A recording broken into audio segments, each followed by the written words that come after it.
During the last trip, I went to Quanzhou, where the most tragic battle in the Long March, the Xiangjiang battle, took place. There, I got the chance to get close to that period of history. The village's collection of the Red Army cultural relics opened my eyes. The cave that buried the remains of more than a dozen Red Army soldiers made me very distressed. But after the tragic victory on the banks of the Xiangjiang River, the CPC began to reflect on mistakes in its command policy. So there was the Zunyi conference, which was called the turning point of life and death in the history of the Chinese Revolution. The Zunyi conference corrected the leftist errors in military and CPC since the Long March, making possible for the reversal in the Battle of Luohe.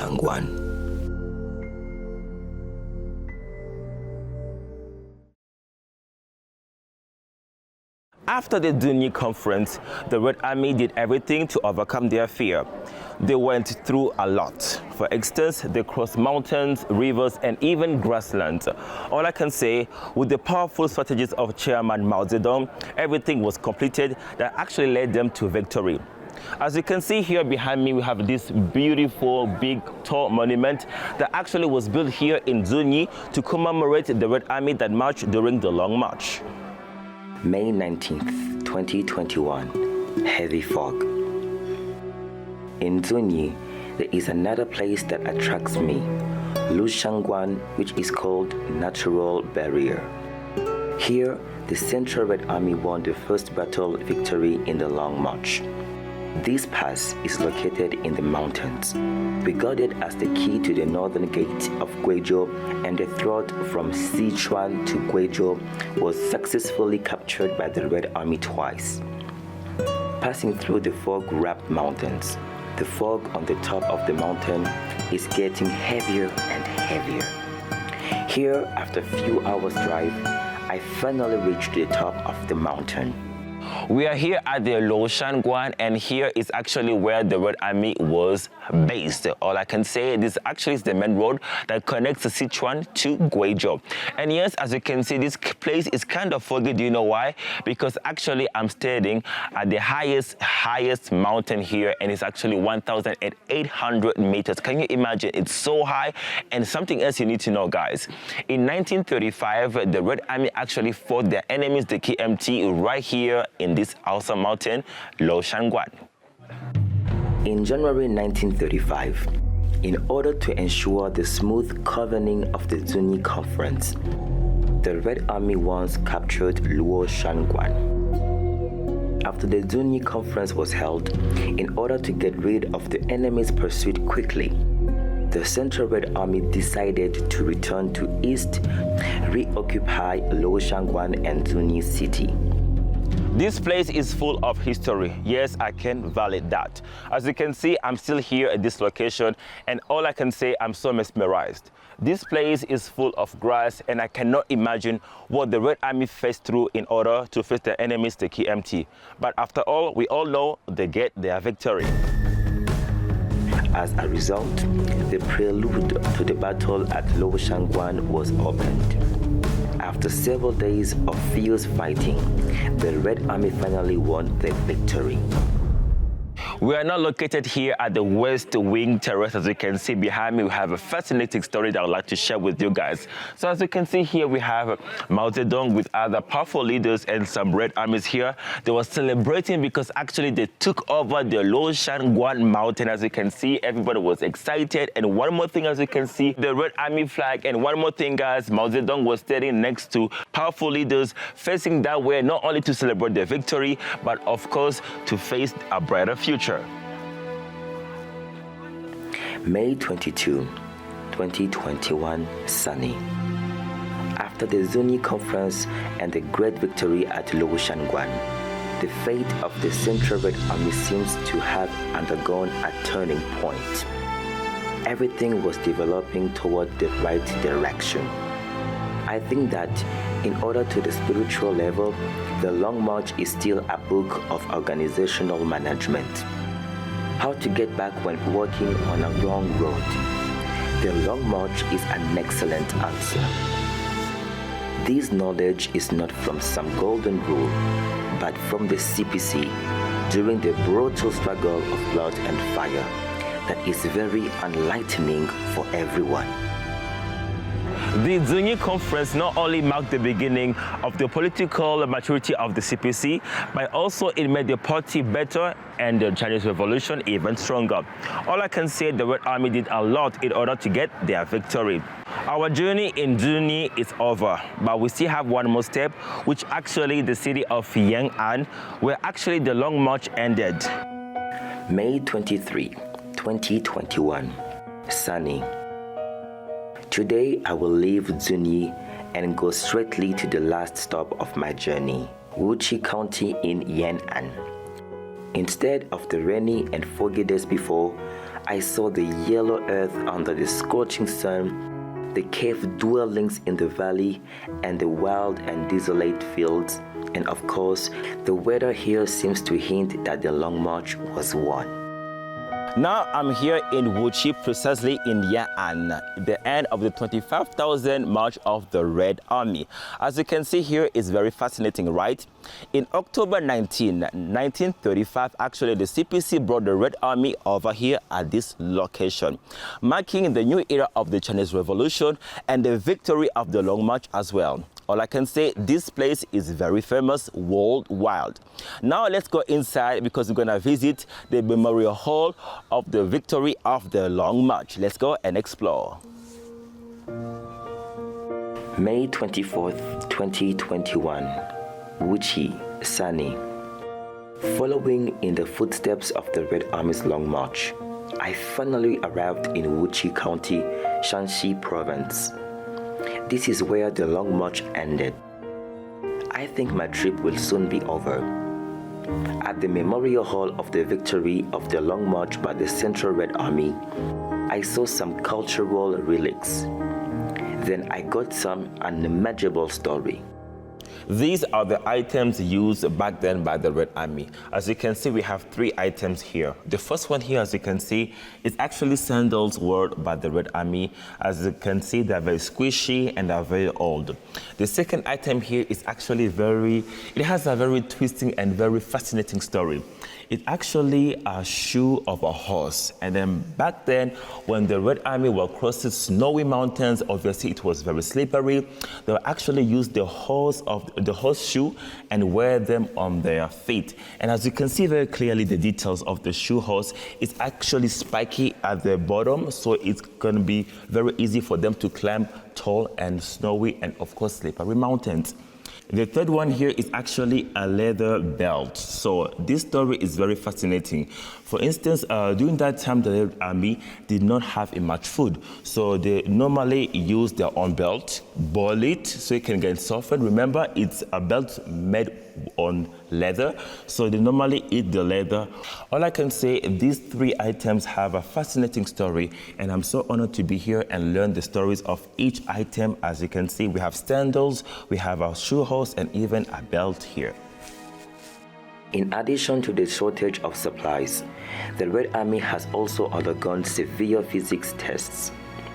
Before the reunion, the Red Army suffered a lot, let me tell you why. As you can see here, we have snowy mountains and of course grasslands. For instance, obviously, when they were crossing snowy mountains, they were going up to 4,000 meters. Can you imagine? No shoes, no clothes, and remember that time they were wearing what? Sandals and less clothes. So can you imagine? No air, no food, no nothing. So they suffered a lot. One more thing, as you can see here, they were actually crossing the grasslands. What they did not know, actually, these grasslands were actually swamps and of course known as the moving sands. So normally when they're crossing over, some will sink in and will never see the light again. All I can say, so many Red Armies suffered here and of course died. In my trip this time, perhaps the most difficult one is the grain carrying trail in Jinggangshan. Now the roads of the Long March has already been transformed into thoroughfares. But more than 80 years ago, these places were absolutely pristine. They encountered almost all kinds of harsh weather and terrain that tested the human spirits and physical strength.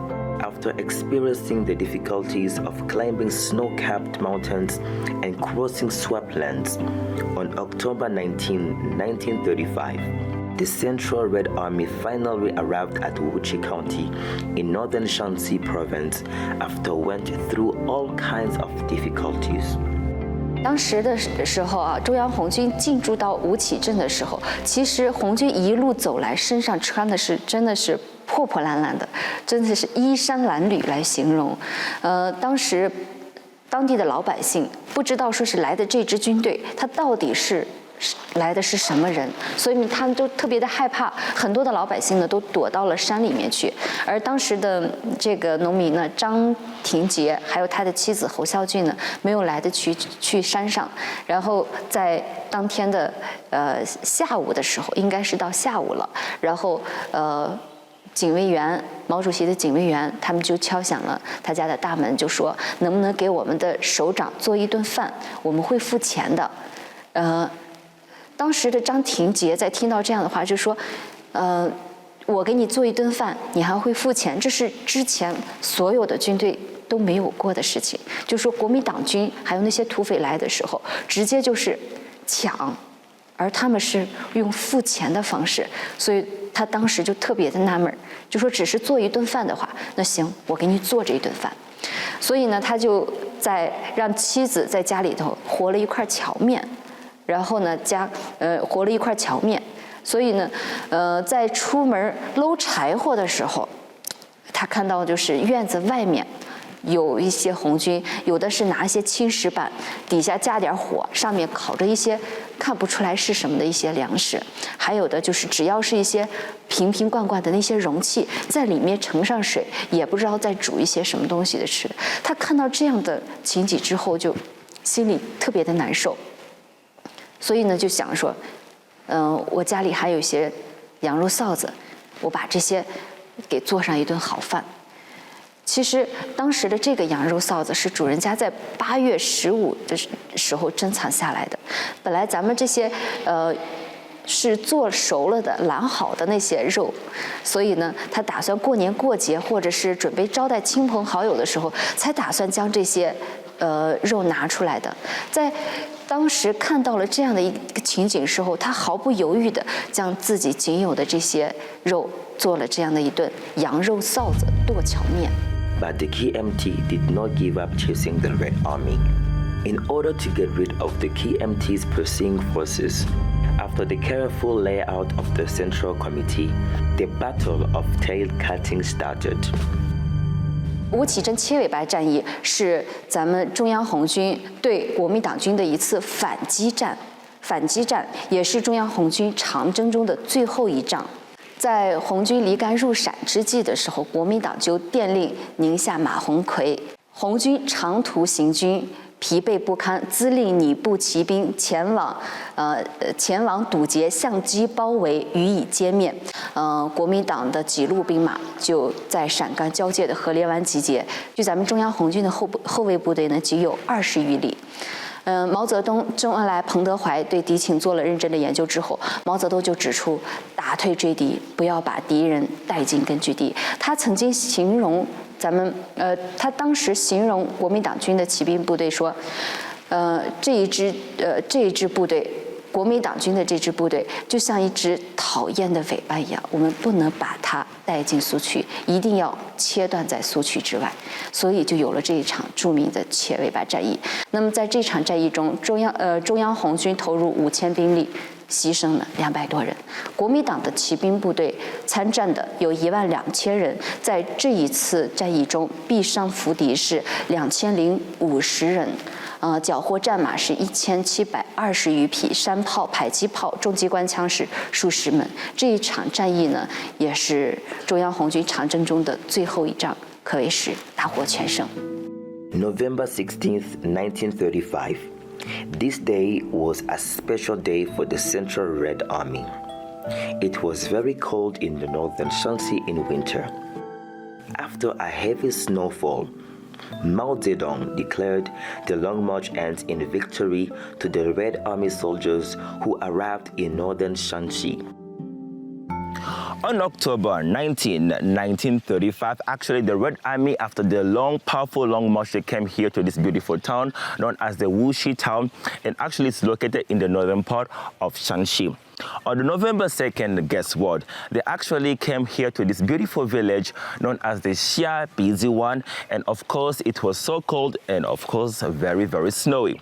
On that day, the chairman Mao Zedong said a powerful speech known as the Snow Speech. In his speech, he said something very powerful. He said actually that was the first long march in history. It was also a manifestation, it was a seeding machine, and of course a publicity team that inspired so many Red Armies. Did you remember the 3 rules of discipline and 6 rules of attention mentioned in Jinggangshan? Here, it was officially added up to the 3 rules of discipline and 8 rules of attention, and they are still in use today. After the Wuji joined forces, the Red Army were able to defeat their enemies, the KMT.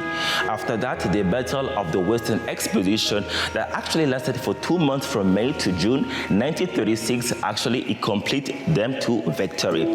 After a short rest, the CPC Central Committee convened the Wayaobu Conference, established the general policy of Anti-Japanese National United Front, and changed its name to the 8th Route Army and rushed to the anti-Japanese front line. This is the site of Wayaobu Conference of the party, the Central Committee. On December 17 to 25th, 1935, Zhang Weitian and Mao Zedong and other powerful leaders actually joined here in this amazing facility to talk something very important. Not only they were discussing about the Red Army important matter, but of course new strategies to fight against their biggest enemies, the Japanese imperialism. May 25th, 2021, Yan'an, sunny. As my last stop in Yan'an, I went to Chairman Mao's last former residence during Yan'an period. As you can see here behind me, we have this beautiful house. It's also known in China as the Yaodong, in English, cave dwelling. As you can see, the walls are very super thick and strong. So the locals here, people normally dig very deeply in order to live inside back then. This is the last time I touched on this piece of history during this journey. 2021 is also the 100th anniversary of the founding of the Communist Party of China. Looking back on the 100 years along the way, the Communist Party of China has created too many miracles. He led China to remove the backward label, built countless super projects that amazed the world, and became the world's second largest economy.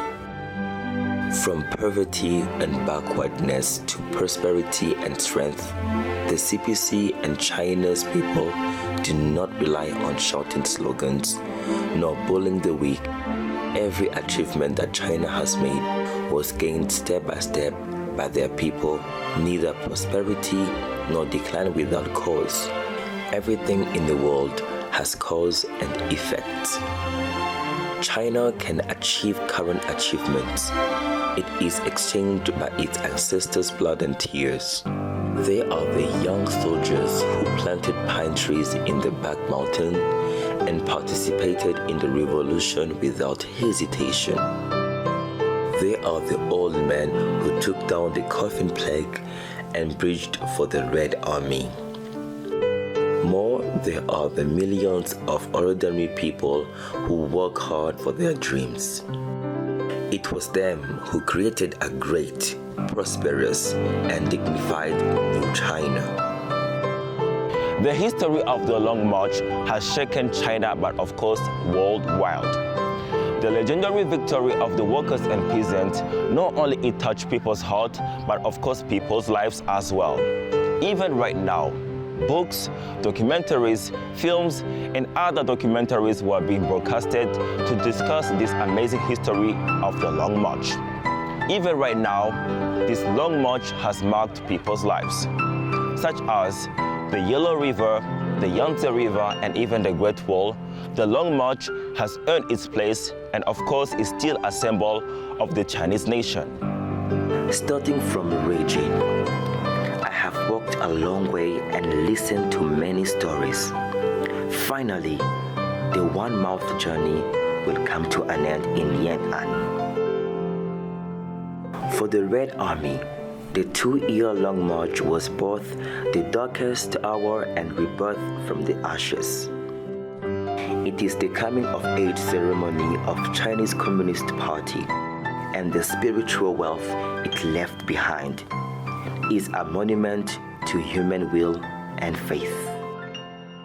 I was really impressed by the spirit of the Red Army, because they really did a long march in order to get victory.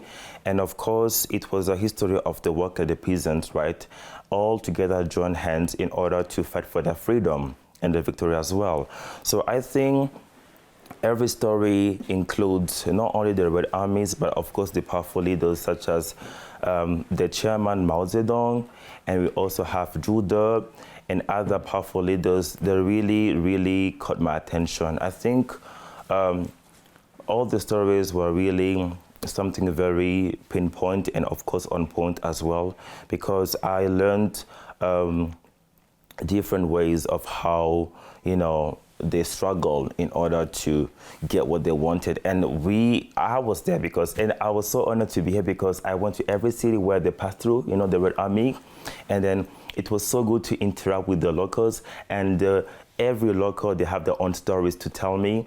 And I was like living back then, I was just felt like it was back in 1935, and then I really felt the connection of what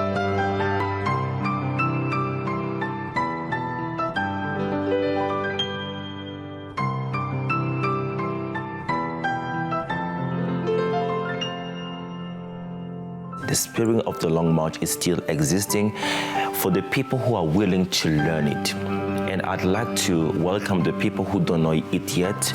Please spare some time and learn about the spirit of the Long March, because